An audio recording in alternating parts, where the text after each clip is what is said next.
I tried so hard to be the good kid that I lost myself in the process, that I'm not really asking the question, what should I be doing right now? But I'm asking, what do I want to do? And the things that you like consume and that other people have made that you put on yourself. And eventually it moves into this other category of the things that you create yourself. And so it's not about finding the commonalities or the common ground, because that's more of the merger, but it's about finding what makes me different and sit apart from that person, and then really trying to amp it up and magnify that trait.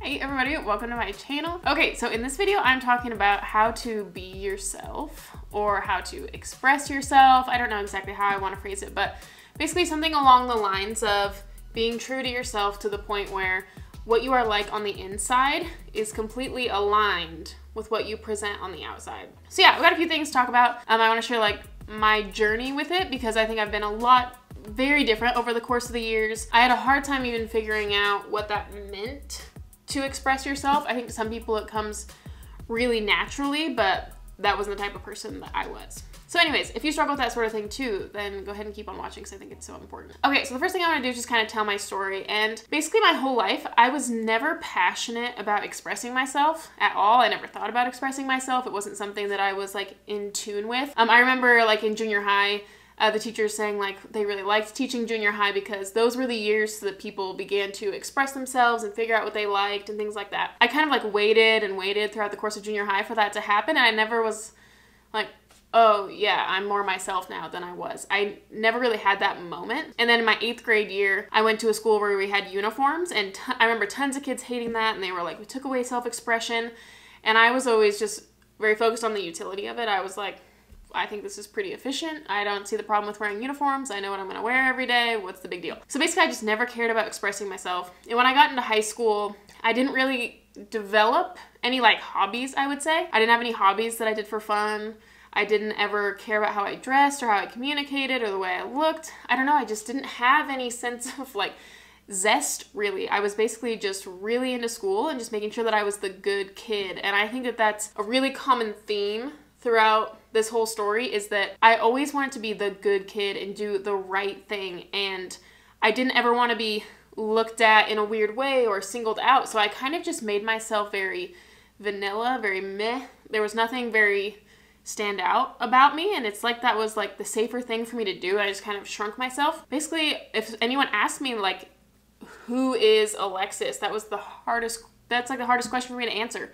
Or like small talk, like, hey, what do you do for fun? That is the hardest question for me to answer, because I just never developed a sense of fun. I was just like, I'm gonna be the good kid and do the right things. Then there came a point when I was in college when I was like, I don't know that I really like this path that I chose. I feel like I wish I would have expressed myself more. I wish that I had hobbies in high school. I wish that I had hobbies now. I feel like I have no hobbies. And I wanted to do something about that. And I wanted to figure out what made me special, what made me unique, what made me stand out from the crowd. And I didn't even have that desire until I realized that I felt so misunderstood. I feel like no one understood me. And then I got to the point where I was like, why doesn't anyone understand me? Then I started to think about, maybe I'm contributing to this. Like maybe the reason people don't understand me is because I don't understand myself, and I don't know myself very well. And if I don't know myself very well, I can't project it to others, and then they can't like understand who I am very well. And I just became so tired of being misunderstood and feeling like no one really got who I was, that I was like, okay, we need to do something about this. So I kind of went on this journey, and I had several years of really pursuing self-expression, and that really helped me. And so what I want to talk about in this video is basically the steps that I took. And I can tell you that on the other end of it, I feel like people treat me differently. I feel like people treat me more accurately to who I feel like I am on the inside. I feel like I have a lot more fun in life. Basically, I just feel like a big theme in this video is that I tried so hard to be the good kid that I lost myself in the process. And now I feel like I have so much more fun with life, that I'm not really asking the question, what should I be doing right now? But I'm asking, what do I want to do? And I think for some people, like if you're the type of person that naturally from a young age wanted to express themselves and really pursued fun like at all costs, this video probably isn't for you. But this video is for the people that are probably natural workaholics, don't know how to have fun, don't have any habits that are fun for them, never really cared about self-expression until there came a point where they're like, I want to know what makes me different. So yeah, I have a few things what I did that I think were helpful, a few things that were helpful, a few things that weren't helpful, so I'll just talk about those. first off, right from the get, I think you have to pursue your polarizing qualities. Not the meh, bland, crowd-pleasing qualities that you've kind of learned over the years, but I mean your really polarizing qualities. The qualities that some people love, love, love, and some people really hate. And I think those polarizing qualities are really what makes someone unique. And when people hate a quality that you have, that can be honed, and eventually you can win more people over, but I don't think that's even really the goal, to try to win people over. The bland, crowd-pleasing qualities are basically what you have to try to get rid of. That's kind of the first step. The first step to figuring out who you are is figuring out who you are not. And you are not this bland, crowd-pleasing, empty sort of person. Like, you are unique with your own value systems, and when you are unique with your own value systems, that means that you have traits that other people don't have, which means other people might not like them. So that's kind of the first step. If you don't want to be like everyone else, you're going to be somewhat polarizing. And the more and more and more that you lean into who you are, the more polarizing you will become.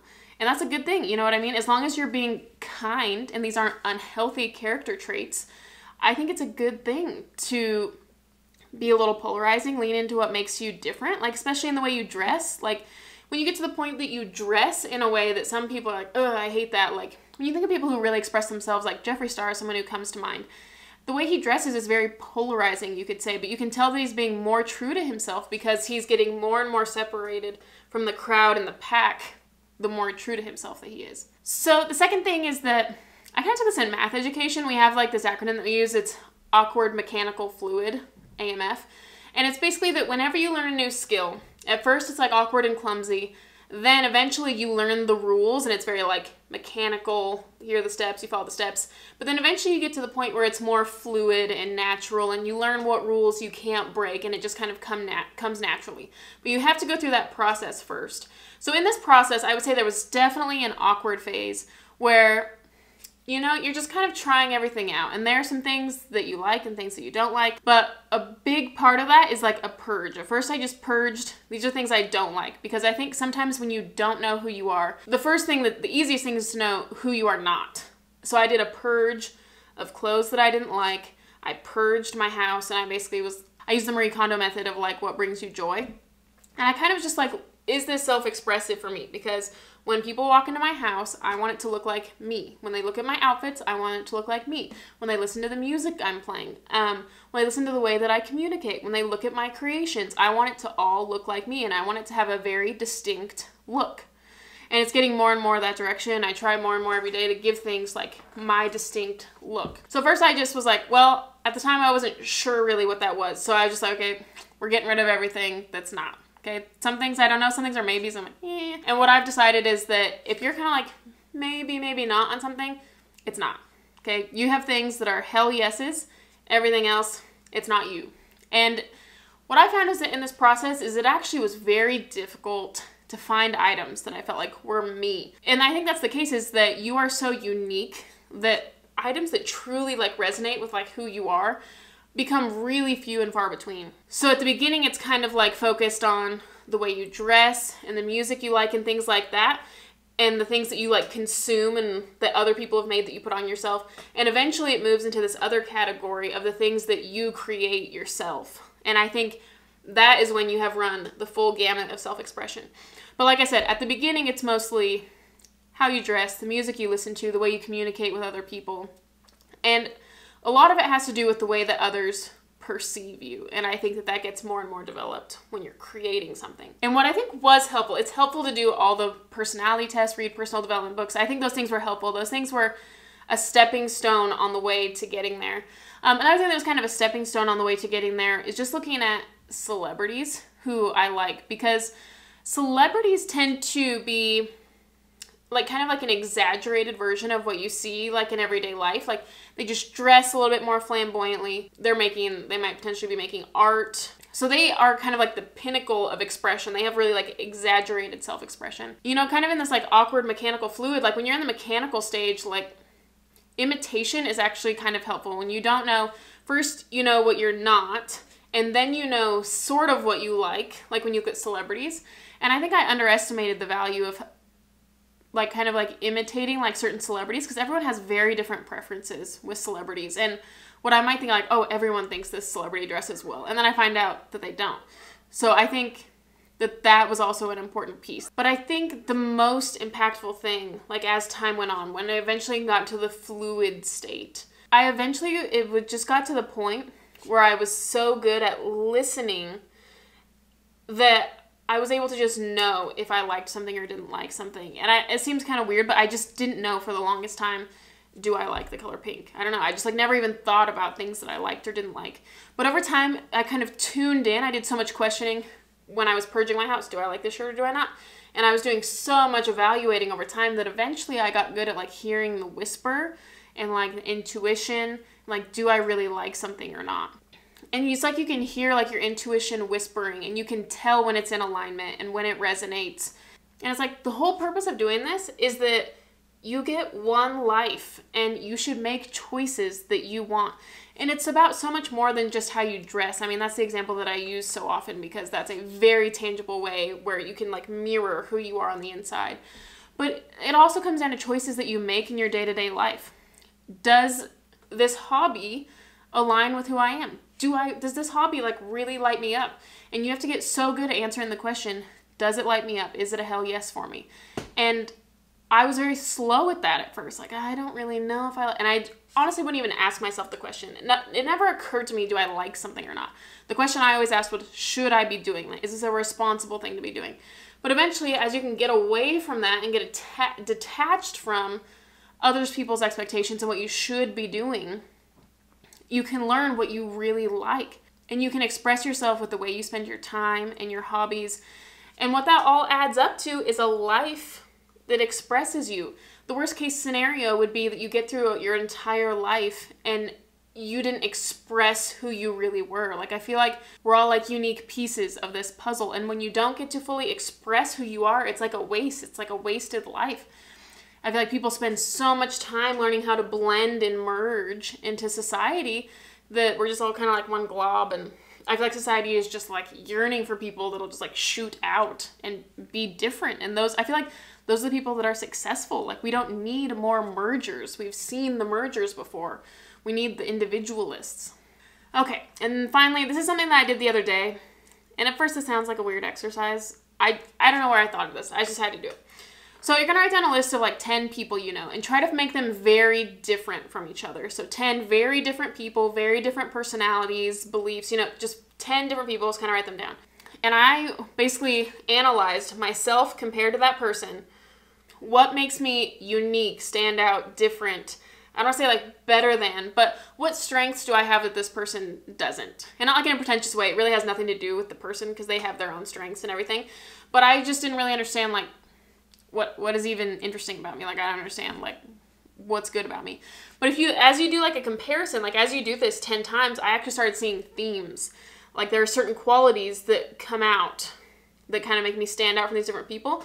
And when you see those themes and those emergence, then that's where you can really see like where your strengths are and what makes you you and what makes you different. And you can look at like, what hobbies do you like compared to these people? And that's when you can really see like how different you are. And that was actually very helpful to me. And I made, probably for each person, maybe I found like 10 different qualities that I thought maybe I did better than that person. Which again, it's like not to compare against the person or anything. I just like threw the list away and I can't remember even who the people were that I chose. But it was just about me trying to figure out what makes me special. And then I kind of sorted them into categories. I would kind of group these synonyms and I came down into like 4 different categories. And I was like, you know what? These are things that when stacked up against other people, I tend to come out on top in this category over and over and over and over again. Maybe I should leverage that more often. And instead of trying to be more like those people, leverage the differences that I have from those people.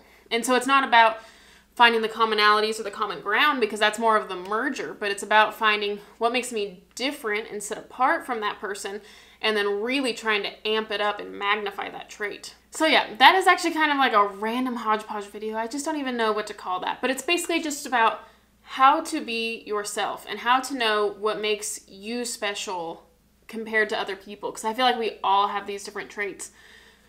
But like I said, the biggest thing that I ever did was just to start listening to myself, my gut, my intuition, saying, do I like it? Do I really like these things, or am I doing them out of obligation for other people? And when you stop doing things for other people, it's so freeing. And I think that's basically what self-expression is. You don't want to be the group expression or a merged byproduct expression like self-expression. And that comes down to knowing yourself through listening exercises, imitating up until a certain point, and then eventually kind of like spreading your wings and then you go do the thing. I am so tired of people being copies of each other. I'm tired of anything that I do that tends to copy other people. I just want to rid myself of all kinds of imitation. So yeah, thanks so much for watching. Like this video if you liked it. Subscribe if you would like to. Thanks so much for watching. If you want to follow me on Instagram, I've been posting stories every day, and I've been really enjoying just kind of like the more personal nature. Like I've been chatting with a bunch of people in the DMs, and I think that's really fun. It allows me like to get to know people more. I feel like Instagram has the one flavor, YouTube has the other flavor. And what I like about this platform is the more expanded content, but what I like about Instagram is maybe the more personal nature of things. Anyways, yeah, so thanks so much for watching. Bye.